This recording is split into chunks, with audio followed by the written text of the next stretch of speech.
Hello friends, Debolina Rajdeep রান্নাঘরে তোমাদের অনেক অনেক স্বাগত জানাই। আজ আবারও তোমাদের সাথে একটা ডিমের সুন্দর রেসিপি শেয়ার করতে চলেছি। আজ তোমাদের সাথে যে রেসিপিটি শেয়ার করতে চলেছি তার নাম হলো ডিম কষা। তাহলে চলো তোমাদের চটজলদি দেখিয়ে দিই এটা বানাতে কি কি উপকরণ লাগে। তো তোমরা প্রথমেই দেখে নাও। প্রথমে লম্বা লম্বা করে আলু কেটে নিয়েছি, একটা আলুকে 4 ভাগ করেছি। আর যে জিনিসটা ছাড়া রান্নাই হবে না তা হলো ডিম। এখানে আমি 8খানা ডিম নিয়ে নিয়েছি আর একটা গোটা টমেটো নিয়েছি। আর নিয়েছি চিনি, হলুদ গুঁড়ো, লঙ্কা গুঁড়ো, জিরে গুঁড়ো আর হচ্ছে ধনে গুঁড়ো। আর প্রথমেই ফোড়ন দেওয়ার জন্য গোটা জিরেও নিয়েছি। তো এবারে দেখো একটা কড়াই বসিয়ে দিয়েছি, তার মধ্যে বেশ খানিকটা সর্ষের তেল দিয়ে দিলাম। এবারে তেলটা গরম হলে পরে তাতে ডিমগুলো একটা একটা করে ছেড়ে দেবো ভাজার জন্য। খুব একটা ডিপ ফ্রাই করতে হবে না, জাস্ট এমনি ওলট পালট করে এমনি ভেজে নিলেই হবে। জাস্ট হালকা করে ভাজতে হবে, একেবারে ডিপ ফ্রাই করার কোনো দরকার নেই। আমি এখানে একটা জিনিস স্কিপ করে গেছি, সেটা হচ্ছে ডিম ভাজার আগে খুন্তি দিয়ে একটু চিড়ে নিতে হবে, না হলে ডিমটা যেই কড়াইতে দেবে তেলের মধ্যে ডিমটা ফাটবে আর তেল ছিটকে গায়ে আসবে। আর অবশ্যই ডিমটা কড়াইতে দেওয়ার আগে একটু নুন আর হলুদ দিয়ে মাখিয়ে নিতে হবে, তারপরে তেলে দিতে হবে। এই দেখো কথা বলতে বলতে ডিমটা ভাজাও হয়ে গেছে। একটা ছোট পাত্র নিয়ে ডিমগুলোকে তুলে নিচ্ছি। এবার ওই তেলের মধ্যেই দুটো তেজপাতা ও গোটা জিরে ফোড়ন দিতে হবে। ফোড়ন দেওয়া হয়ে গেলে পরে কেটে রাখা আলুগুলোকে এক এক করে তেলের মধ্যে ছেড়ে দিতে হবে ভাজার জন্য। এগুলোকেও খুব একটা বেশি ভাজার দরকার নেই, একটু ওলট পালট করে হালকা করে ভেজে নিলেই হবে। তো বন্ধুরা, আমি আবার একটা জিনিস স্কিপ করে গেছি। আমার আজকে স্কিপের পর স্কিপ হয়েই চলেছে।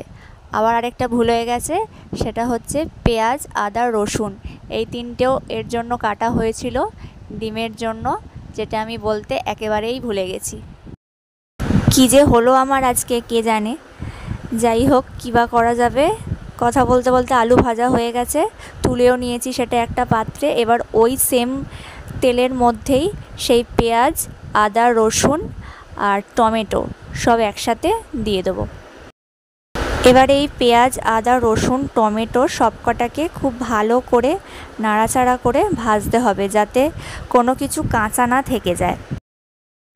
এগুলো সব ভাজা হয়ে গেলে সেই মশলাগুলো, হলুদ গুঁড়ো, জিরে গুঁড়ো, লঙ্কা গুঁড়ো, ধনে গুঁড়ো ও চিনি, সেই সবকটার মধ্যে অল্প একটুখানি জল ঢেলে নিচ্ছি। এবারে এটাকে ভালো করে মিশিয়ে নিয়ে এই পেঁয়াজ, আদা, রসুন যে ভেজে রাখা হয়েছিল সেগুলোর মধ্যে দিয়ে দিতে হবে। আমার এই রান্নাটা করার সময় তেলটা একটু কম কম লাগছিল, সেই জন্য আমি আবারও খানিকটা সর্ষের তেল দিয়ে দিচ্ছি এর মধ্যে। তোমরা এখানে তোমাদের প্রয়োজন মতোই তেল দেবে। যারা বেশি তেলে রান্না খেতে পছন্দ করো না তারা কম তেলই দেবে। কিন্তু আবার এই সব রান্নাগুলো একটু বেশি তেল দিয়ে না করলে খেতে অতটা ভালো টেস্ট আসে না, সেই জন্যেই একটু বেশি পরিমাণেই তেলটা আমি দিলাম। দেখো এবারে তেলটা দেওয়ার পরে কালারটা কেমন এসছে। তো মশলাগুলো দেওয়ার পরে খুব ভালো করে কষিয়ে নিতে হবে, যাতে মশলার মধ্যে কাঁচা গন্ধটা না থাকে।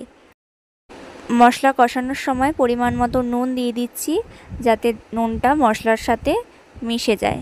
এবারে অল্প পরিমাণে জল দিয়ে দিলাম, আবার কষাবো।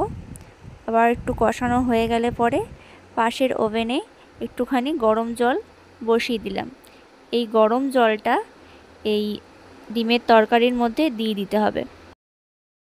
তোমাদের এখানে একটা কথা বলি, তোমরা হয়তো অনেকেই জানো না যে কোনো তরকারিতে বা যে কোনো ধরনের রান্নাতেই যদি গরম জল দেওয়া হয় তাহলে রান্নার স্বাদটা দ্বিগুণ পরিমাণ বেড়ে যায়।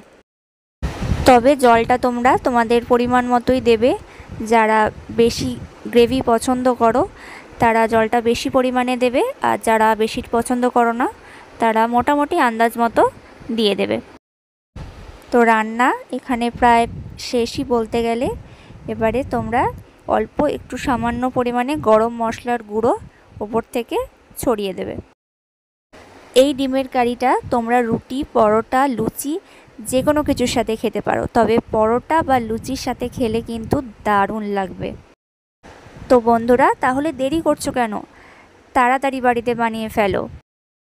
আর অবশ্যই আমাকে কমেন্টস করে জানিও, অনেক অনেক কমেন্টস করো। আর ভিডিওটা ভালো লাগলে লাইক, কমেন্ট, শেয়ার আর চ্যানেলটাকে অবশ্যই সাবস্ক্রাইব করে দিও।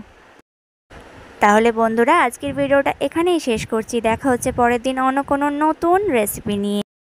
ততক্ষণ পর্যন্ত সবাই সুস্থ থেকো, ভালো থেকো, সবাই সবাইকে ভালো রেখো। তাহলে আজকের ভিডিওটা এখানেই শেষ করছি। দেখা হচ্ছে আমাদের অন্য কোনো নতুন রেসিপি নিয়ে। তো আজকের মতো টাটা, বাই বাই।